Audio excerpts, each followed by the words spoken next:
Hi, teacher. My name is Lisa Dos Santos, and today I'm going to be talking about Northern Modernities. Hope you like it.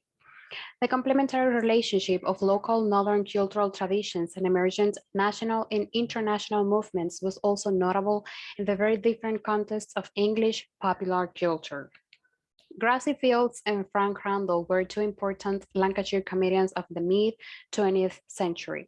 They suggest contrasting versions of the dissenting modernity of expression that Northern culture set against dominant forms of Englishness. Fields' performance, style and persona, characterized by gauche, sexless energy, sentimentality, and broad Northern passage, has not worn well. But in the 1930s, she was the only English star who could consistently compete with Hollywood at English box offices whilst pursuing a highly successful and lucrative stage career. So then it's very important to talk about a little bit about her career. She was considered as the symbol of glamour and stardom. Her representation of what might be called a rational northerness was at the center of her success, and it was a construction of identity that was demonstrated in her well-publicized and carefully organized returns to her hometown of Rochdale. The visits celebrated her stardom through concerts, receptions, and charity functions, but they were also intended to demonstrate her social intimacy with the town. Her stardom was demonstrated in the context of her ordinariness, a process described in a local newspaper report of her performance at the Rochdale Hippodrome. Over her dress, she wore a lovely cloak of silver brocade, against which the effect of her tightened hair was extremely beautiful, it notes. The cloak, by the way, was soon discarded when she got going, and her hair looked lovelier still when she had rumpled it by running her fingers through it once or twice in a characteristic gesture. Her success was based on the oppositions that the title of Lancashire Blues suggests, an ability to initiate and maintain a cultural dialogue with American culture without forgoing her Englishness and whilst projecting her northernness. Her act was a sophisticated statement of cultural competence and one that allowed a range of responses to the shifting identities that were on display.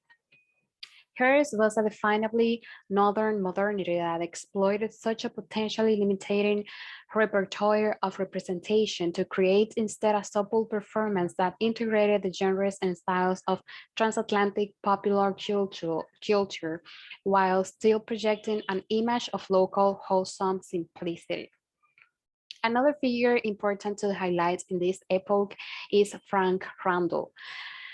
Frank Randall, Field's near contemporary, represented a contrasting version of national regional politics. Instead of the good-natured, commonsensical sense of Lancastrian femininity, as J.B. Priestley described her, Randall veered between the bulky, lecherous old man of his stage act and an obnoxiously successful Blackpool resident with his yacht and Bentley. Randall was born the bastard son of a domestic servant in Wigan in 1901, origins that informed his popular theatre of deprivation and excess. Though he had moved from Wigan to the luxury of Blackpool by the time that George Orwell arrived there, Randall's stage act formed a virtual commentary on Orwell's influential report on the filthy hearts of the civilization. Here, it's important to note and open brackets and say that George Orwell didn't like Frank Randall very much, probably because of his mood, his style and persona, the way he acted. Nobody's sure about it. This was not, however, a critic like that of Raymond Williams in 1970s. Randall was quite content with filth and any other performance and any other of the images of abasement in the road to Wigan Pier. In fact, his performance was a delighted display of them. It revealed in drunkenness, totalness, bulking, their feet, and resolute, if hopeless, randiness. Totalness. The comic debasement of totalness, however, was also balanced by Randall's recognition of the cultural value of a full set. At some point in both stage act and film, he would appear with gleaming dentures extravagantly on display. The translation marked Randall's own insistence on his competence in both civilized and uncivilized performances. modernization. Since the title of this chapter indicates that we are talking about modernities, North modernities, it's very important to talk about modernities that occurred in this time in British. In the last 30 years of the 19th century, Blackpool developed into a new type of tourist resort. As John K. Walton has argued, it was a development dependent upon the prosperity of Lancashire cotton towns as they benefited from the deflation of the period in an export market, the imperial consequences of which Gandhi came to Lancashire to explain in the 1930s.